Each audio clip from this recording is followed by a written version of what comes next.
बंधु माने आसुची 2025 मसीहार अंतिम तथा शेष सूर्यपराग एवं एही सूर्यपरागटी सबुठारु भयंकर एवं विरल हेबाकु जाउछि। एही सूर्यपराग ठारु बदली जीव एही 6 गोटी राशिर भाग्य।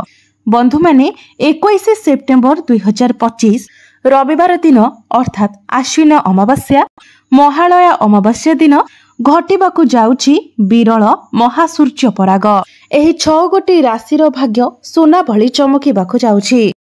बंधु माने दीर्घ अनेक वर्ष परे एमिति संजोग बनुअछि कि जहा फलरे रविवार दिन अर्थात 21 सेप्टेम्बर 2025 महालया अमावास्या दिन लागिबाकु थिबा एही सूर्य पराग परे एही 6 गोटी राशिर भाग्य तुरंत ही बदलिबाकु लागिबो। एही 6 गोटी राशिर भाग्य सोना भली चमकिबाकु जाउछि। एही 6 गोटी राशिर भाग्यरे धन मान सम्मान सुख सौभाग्य एवं ऐश्वर्यर प्राप्ति हेबाकु जाउछि। शास्त्र अनुसारे एही 6 गोटी राशिर भाग्य संपूर्ण भावरे बदलिबाकु जाउछि। ना केवल एमानंकर नवग्रह एमानंकर साथ देबाकु लागिबे बरं एमानंकु एमानंक जीवन रे अपार खुशी मिलिबाकु मध्य जाउछि। एही सूर्य पराग परे एही 6 गोटी राशि मानंकर भाग्य रे धनर वर्षा हेबो। एमानंक जीवन को धन आसीबार समस्त मार्ग खोली जिवो। एमानंक जीवन को जेउ धन आसीबो सेतिरे वृद्धि मध्य हेबो। एही 6 गोटी राशिर व्यक्ति विशेष माने एही सूर्य पराग परे जेउ भी निर्णय नेबे जेउ भी निष्पत्ति नेबे सेथिरे सेमाने सफलता लाभ करिवे।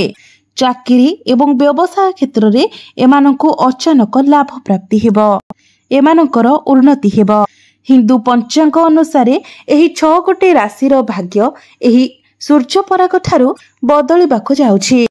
कोटिपति हेबारु एमानंकु केही भी अटकाई पारिबे नाही। तो आजिर एही वीडियो रे आमे माने जानिबा 21 सेप्टेम्बर को पड़िबाकु जाउथिबा सूर्य पराग केते बेले आरंभ हेबो एवं केते बेले एहा शेष हेबो। हांडी छाड़ बा पाक निषेधर समय केते बेले रहुछि। एहा व्यतीत आमे माने जानिबा जे केउ 6 गोटी राशिर भाग्य एही सूर्य पराग ठारू संपूर्ण भावरे बदलिबाकु जाउछि। एही समस्त विषय रे आजिर एही वीडियो रे आमे माने आलोचना करिबा। सेथिपाई आपण माने एही वीडियोटी को शेष पर्यंत निश्चय देखंतु। तेबे एहा पूर्वरु आपण माने वीडियोटी को लाइक करी चैनल टी को सब्सक्राइब करी दियंतु एवं कमेंट बॉक्स रे भक्ति एवं श्रद्धार सहित जय श्री जगन्नाथ जय मां लक्ष्मी निश्चय लिखंतु। बंधु माने एही वर्षर शेष सूर्य पराग कोनोसी भी मामूली सूर्य पराग हेबो नाही बरं एहा एक महा सूर्य पराग हेबाकु जाउछि जहाँकि 21 सेप्टेम्बर 2025 रविवार दिन पड़िबाकु जाउछि एवं एही दिन आश्विन अमावास्या अर्थात महालया अमावास्या मध्य पड़ुछि। धार्मिक मान्यता अनुसार एही सूर्य पराग समय समस्त दैवी शक्ति मानकर शक्ति कम हो जाय थाए। वर्षर शेष तथा अंतिम सूर्य पराग 21 सेप्टेम्बर 2025 राति 9:01 रु आरंभ हेबो एवं एहार समाप्ति मध्यरात्रि 2:02 रे हेबो। जेहेतु एही सूर्य परागटी रात्रि समय लागिबाकु जाउछि तेनु एथिपाई हांडी छाड़ किंबा पाक निषेध करा जिवो नाही। एही सूर्य परागटी भारत किंबा ओडिसा रे दृश्यमान हेबो नाही किंतु एही सूर्य परागटी भारत रे दृश्यमान न हेले मध्य एहार प्रभाव समस्त विश्व उपरे पड़ी थाए। एहार प्रभाव समस्त राशि मानक उपरे पड़ी थाए। तेबे राशि चक्र रे थिबा 12 गोटी राशि मानक मध्यरु एपरि 6 गोटी राशि अछंती जो मानक उपरे एही सूर्य परागर यथेष्ट प्रभाव पड़िबाकु जाउछि। एमानंकर भाग्य एही सूर्य पराग ठारू संपूर्ण भावरे बदलिबाकु जाउछि। तो एही सूर्य पराग ठारू एही 6 गोटी राशिर व्यक्ति विशेष मानकु प्रत्येक क्षेत्र रे सफलता मिलिबाकु जाउछि एवं परिश्रमर उपयुक्त फल मध्य एमानंकु प्राप्ति हेबाकु जाउछि। कार्य रे सफलता सहित घर परिवार रे हस खुशीर माहौल मध्य लागि रहिबो। आपणकर संपर्क रे मधुरता आसीबो एवं चाकरी क्षेत्र रे मध्य आपणकु शुभ फल प्राप्ति हेबो।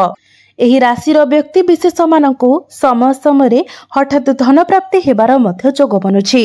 आपण माने भूमि गृह गाड़ी एसबू किणाकिणी करिपारंती। पूर्व अपेक्षा आपणकर आर्थिक स्थिति मजबूत रहिबो। एहा व्यतीत धन आसीबार अनेक मार्ग मध्य आपणक पई खोली जिवो।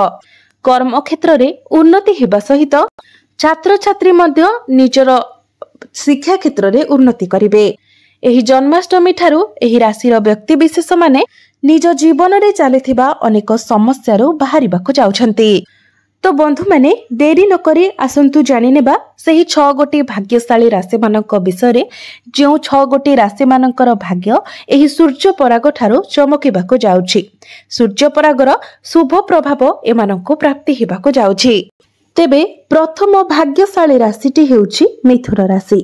बंधु माने एही सूर्य पराग ठारू आपणक जीवन रे सफलतार स्रोत बहिबाकु लागिबो। आपणकर प्रत्येक चेष्टा रे आपणको सफलता प्राप्ति हेबाकु जाउछि। आपणक गृह को सुख समृद्धि एवं धनर आगमन हेबो। एही सूर्य पराग ठारू आपणक जीवन रे एक नूतन परिवर्तन हेबो। एवं जदि आपण बेरोजगार अछंती तो आपणको रोजगारर नुआ बाट मिलि जिवो। जदि आपण चाकरी पय प्रस्तुत हेउतिले तो आपणको चाकरी मध्य प्राप्ति हेबो। नूतन कार्य रे आसुतिबा समस्त विघ्नर नाश हेबाकु जाउछि। सामाजिक कार्यकलाप रे आपणको सफलता प्राप्ति हेबो। जीवनर प्रत्येक असुविधा दूर होई जाय पारे। आपणक द्वारा जदि काहाकु किछि धन दिया जायथिला जहा आपणको मिलि पारु नथिला ताहा आपणको मिलिबार मध्य जोग देखा जाउछि। गृह रे सुख शांति एवं आनंदर लहरी लागि रहिबो। धन रोजगार करिबार नुआ नुआ रास्ता आपणक पई खोलिबाकु जाउछि। द्वितीय भाग्यशाली राशिटी हेउछि सिंह राशि। एही राशिर व्यक्ति विशेष मानकु सकारात्मक फल मिलिबा सहित हठात धन प्राप्ति हेबार जोग बनुअछि। भूमि जमी एवं गाड़ी किनिबार जोग रहिछि। आपणकर आर्थिक स्थिति पूर्व अपेक्षा मजबूत हेबो एवं धन रोजगार करिबार नुआ नुआ आइडिया आपणकर मनकु आसीबो। आपणकर कर्म क्षेत्र रे आपण उन्नति करिवे। जो माने विद्यार्थी अछंती शिक्षा क्षेत्र रे आपणको बहुत अधिक सफलता मिलिबो। आपणकर भाग्य रे उन्नति हेबा सहित चारि दिगरु आपणको लाभ ही लाभ प्राप्ति हेबो। आपणकर प्रेम जीवन रे सफलता सहित आपण आपणकर शिक्षा क्षेत्र रे मध्य उन्नति करिवे। आपणकर व्यापार वाणिज्य रे मध्य बहुत अधिक लाभ प्राप्ति हेबो। एही समय आपण कोनोसी नूतन व्यापार वाणिज्य मध्य आरंभ करि पारंती। नूतन कर्म प्राप्तिर मध्य जोग बनुछि। समाज रे आपणकर मान सम्मान बढ़िबो। आपणकर लोक संपर्क बढ़िबो। चाकरी क्षेत्र रे आपणकर प्रमोशन हेबार मध्य जोग बनुछि। तृतीय भाग्यशाली राशिटी हेउछि परवर्ती भाग्यशाली राशिटी हेउछि तुला राशि। तुला राशिर व्यक्ति विशेष माननकु एही सूर्य पराग ठारू शनिदेवंकर विशेष कृपा प्राप्ति हेबाकु जाउछि। आपणकर स्वास्थ्य उत्तम रहिबा सहित व्यवसाय रे आपणको बड़ लाभ प्राप्ति हेबाकु जाउछि। आपणको आपणक भाग्यर साथ मिलिबाकु जाउछि। अल्प परिश्रम रे आपणको बहुत अधिक सफलता प्राप्ति हेबो। विदेश यात्रार जोग बनुअछि। आपण कोनोसी धार्मिक स्थान को यात्रा करि पारंती। आपणकर आर्थिक स्थिति मध्य मजबूत हेबो। नुआ व्यवसाय आरंभ करिवार मध्य जोग बनुअछि। नूतन कर्म प्राप्तिर मध्य जोग बनुअछि। समस्त ऋण करजरु आपणको मुक्ति मिलि जिवो। समस्त समस्यारु आपणको मुक्ति मिलि जिवो। प्रेम जीवन रे आपणको सफलता मिलिबा सहित विवाह हेबार मध्य जोग बनुअछि। घर को विवाह प्रस्ताव मान आसी पारे। कन्या राशि बंधु माने एही सूर्य पराग ठारू आपणकर आर्थिक स्थिति रे अनेक उन्नति हासिल हेबो। आपणकर आगामी समय सुखमय हेबाको जाउछि। व्यापार वाणिज्य रे धन लाभ हेबार संभावना बनुछि। एही समय रे आपणकर यात्रा लाभदायक हेबो। आपणक जीवन रे चलिथिबा समस्त प्रकारर दुख एवं कष्टरू अंत हेजिबो। चाकरी करुथिबा व्यक्ति मानक पई एही सूर्य पराग परठारू समय अत्यंत शुभ रहिबो। एही राशिर व्यक्ति विशेष मानकर गृह रे खुशीर वर्षा हेबो। आपण आपणकर प्रेम क्षेत्र जीवन रे मध्य सफलता प्राप्ति करिवे। कन्या राशिर व्यक्ति विशेष मानक उपरे मां लक्ष्मी एवं भगवान विष्णुकर कृपा दृष्टि बनिबाको जाउछि। ଆପଣଙ୍କୁ ଆପଣଙ୍କ ଜୀବନରେ ସଫଳତା ପ୍ରାପ୍ତି ହେବାର ଯୋଗ ଖୋଲିବାକୁ ଯାଉଛି। ଆପଣଙ୍କର ଆର୍ଥିକ ସଙ୍କଟ ଏବଂ ସମସ୍ତ ଋଣ କରଜରୁ ଆପଣଙ୍କୁ ମୁକ୍ତି ମିଳିଯିବ। ଆପଣଙ୍କ ଜୀବନରେ ଏହି ସୂର୍ଯ୍ୟ ପରାଗ ଠାରୁ ପ୍ରତ୍ୟେକ କାର୍ଯ୍ୟରେ ଆପଣଙ୍କୁ ସଫଳତା ମିଳିବାକୁ ଯାଉଛି। ପରବର୍ତ୍ତୀ ରାଶିଟି ହେଉଛି କୁମ୍ଭ ରାଶି। କୁମ୍ଭ ରାଶିର ବ୍ୟକ୍ତିବିଶେଷ ମାନେ ଏହି ସୂର୍ଯ୍ୟ ପରାଗ ପରଠାରୁ ନିଜେ ହିଁ ପରିଶ୍ରମ କରି ନିଜର ଭାଗ୍ୟକୁ ଗଢ଼ିବେ।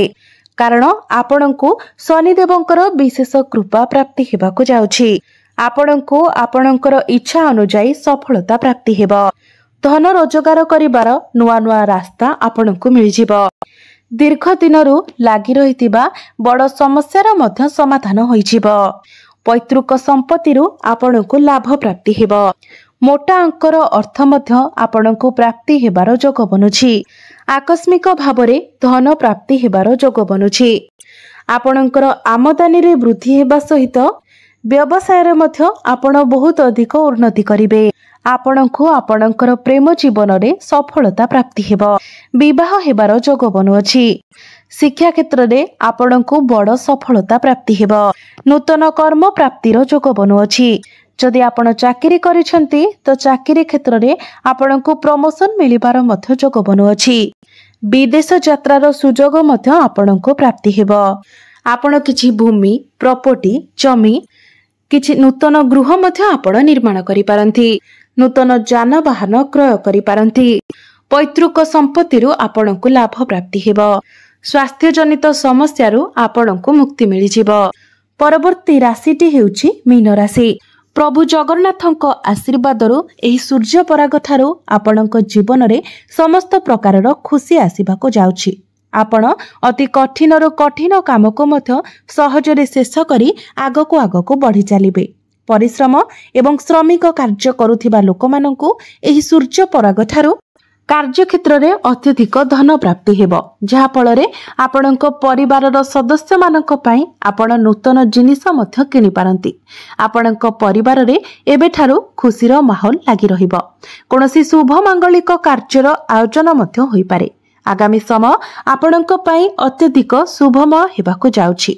ମା ଲକ୍ଷ୍ମୀଙ୍କ ନାମ ନେଇ ଆରମ୍ଭ କରୁଥିବା ସମସ୍ତ କାର୍ଯ୍ୟରେ ଆପଣଙ୍କୁ ସଫଳତା ମିଳିବାକୁ ଯାଉଛି। ବ୍ୟାପାର ବାଣିଜ୍ୟ କରୁଥିବା ବ୍ୟକ୍ତିମାନଙ୍କୁ ଏହି ସୂର୍ଯ୍ୟ ପରାଗ ଠାରୁ ବ୍ୟାପାର ବାଣିଜ୍ୟ କ୍ଷେତ୍ରରେ ଅହେତୁକ ଧନଲାଭ ହେବାର ସମ୍ଭାବନା ସୃଷ୍ଟି ହେଉଛି।